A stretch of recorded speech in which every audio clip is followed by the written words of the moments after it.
right, people, get out the history books. Sal Masekela saluting the double arms over the head. Congratulations from Brian Deegan. Gold medalist from the vert, Chad Kagi, watching from the top of the vert ramp in awe.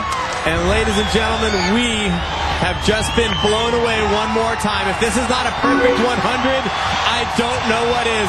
Let's please see it again. Off the ramp, it's kicked up to 69 degrees. It's 48 feet out, and this is perfect. It doesn't get any better. Look how hard he pulls off the back of the motorcycle.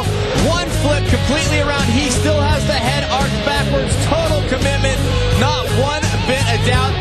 Travis Pastrana just earned his first gold in 4 events. He will try for gold in here at the X Games. I will not doubt him in any of them after seeing that. Wow, 199 bringing the big stick to X Games 12. Look at the power off the top of this ramp. He sees the landing. He knows he has to go around one more time. But what is really incredible about this trick is when he comes down and puts both wheels on the dirt at the same time. Right there.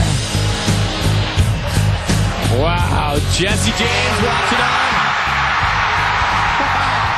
Jesse and Twitch standing by. They cannot believe it. We cannot believe it. You at home, I'm sure you cannot believe it. The brand new 4